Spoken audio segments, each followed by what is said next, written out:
Hey everybody, it's Amber here for Tune In Tuesday with Hope, Healing Our Past Experiences. And I just want to welcome you back again this week where we discuss the tough stuff, answer your questions, and share stories of hope. And so we've been in this series of healthy sex. This is part 4 of 4, so we're wrapping up the series this evening.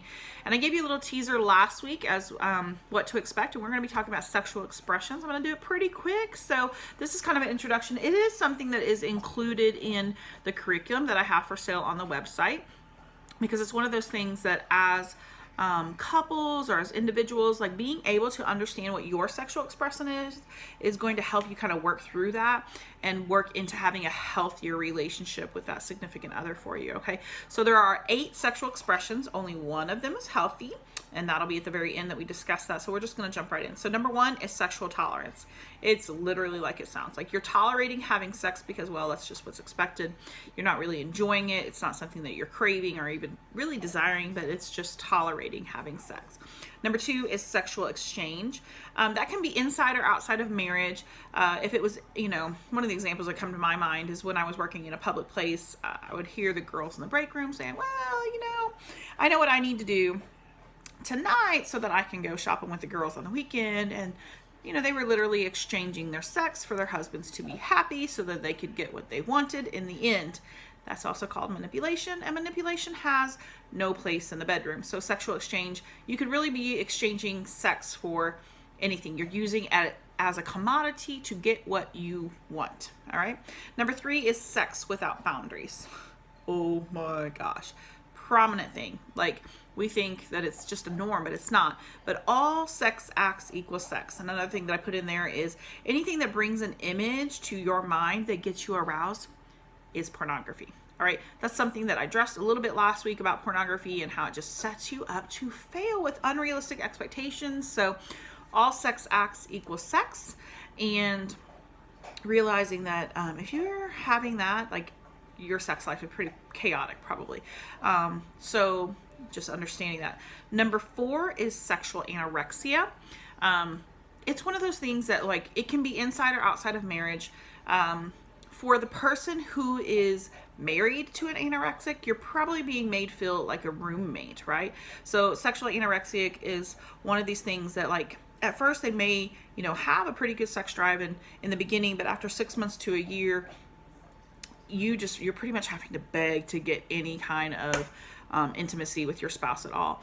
They just don't desire it, right? And there are some signs with that sexual anorexia that you could look at, like stays so busy, plays the blame game, limits or withholds love, limits or withholds praise, limits or withholds sex/intimacy, disconnects during sex, which is what I talked about in the first part of the series. So part 1, you could go back and find out more about disconnecting, unwilling or unable to discuss feelings with spouse, uses anger or silence to control a relationship, and ongoing or ungrounded criticism, and very controlling or shaming when it comes to money issues. Now, you might not necessarily have all of those things. You may have the majority of those things, and it would be things that I would consider to really analyze as far as your sexual expression, maybe being anorexic. To be honest, that was mine. And those who know me and know me well would think, oh my gosh, because she's got a ton of kids and all these other things. But, like, mine was so tainted from my abuse as a young girl that I didn't have a desire. Like, sex for me at that point in time in my life was just really tainted and darkened because of the experiences I had had from a young girl growing up, right? And so I can tell you that that's something I've overcame, and now I have a very healthy relationship with my husband that's not darkened or tainted. And this is no longer my sexual expression, and I'm so thankful for that. But, like, this is part of the tools that can be equipped with through the curriculum.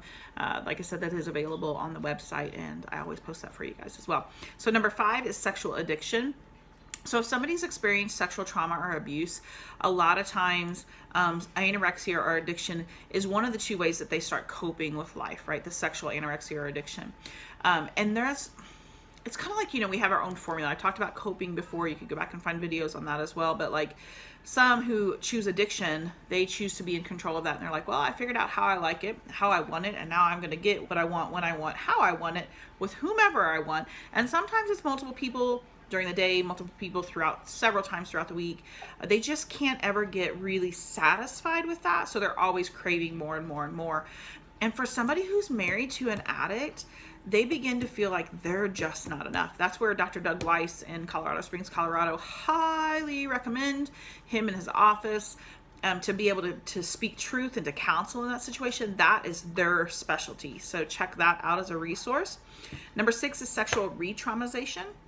And I've been asked before, like, why would you even want to go back and re-experience where that happened at, right? So re-traumatization would be like, say that you were traumatized in a public bathroom, and then now you go and you seek out acts in a public bathroom because that's where, well, it's because whereas you didn't have any control before, you now are putting yourself in control. That would be that part. Same-sex behavior. It's not really an X plus Y equals Z kind of thing.